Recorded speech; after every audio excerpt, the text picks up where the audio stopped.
Salut, c'est Trado. Alors voilà ma mise à jour pour l'indice parisien pour la séance du mardi 13 avril.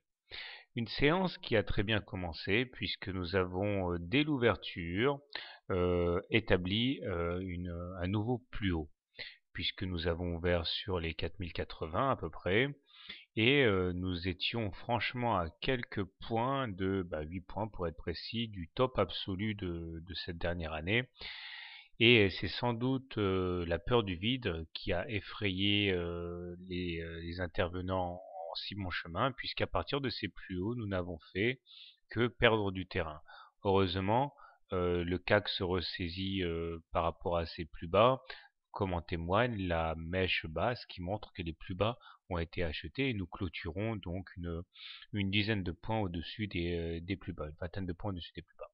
Bon, ce n'est sans doute que partie remise. Je pense que tant qu'on n'aura pas rallié au moins en séance, hein, si pas en clôture, le record à 4088, eh bien, enfin, ça m'étonnerait, d'autant que nous avons toujours la médiane de la fourchette grise ici, verte, qui ne cesse d'aimanter les cours.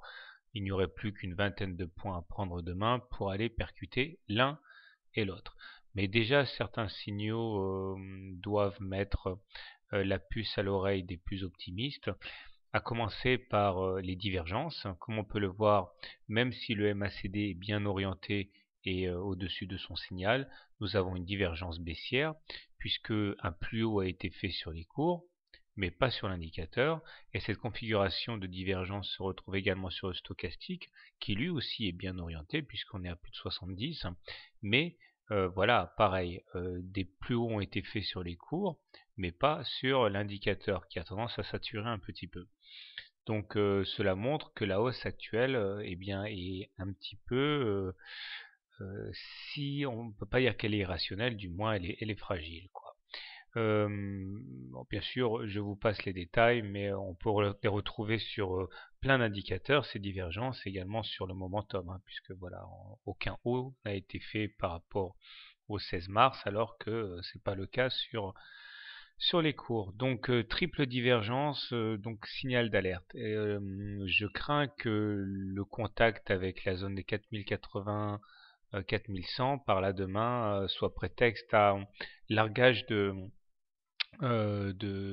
contrat. Bon, on verra. Toujours est-il que si on s'en tient au plus simple, eh bien la M7 est croissante et elle soutient les cours. La M20 est croissante et elle sera également un support. Donc tout ce qu'on est en mesure de craindre pour l'instant, c'est une consolidation et pas une remise en cause de la tendance. Alors, comment trader le CAC demain? Alors, si vous voulez acheter le CAC, je pense que le mieux à faire est d'attendre un contact avec la M7, acheter le contact avec la M7, stop loss en cas de clôture sous la M7, objectif donc aller chercher les 4088.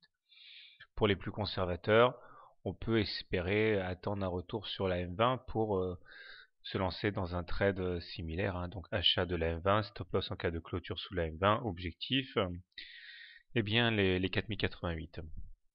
Si maintenant vous préférez shorter l'indice parisien, le vendre à découvert, eh bien je pense que on risque d'avoir un excellent point d'entrée sur les 4100, là, 4080, 4100, mais il ne faut pas non plus se mettre en face du TGV en espérant qu'il s'arrête. Il vaut mieux d'abord laisser la séance se faire, et si on voit qu'il y a un refus de clôturer au-dessus de la résistance à 4088 en séance, c'est-à-dire que même si on la transperce en séance mais un refus en clôture, eh bien ça pourrait être un point intéressant de short.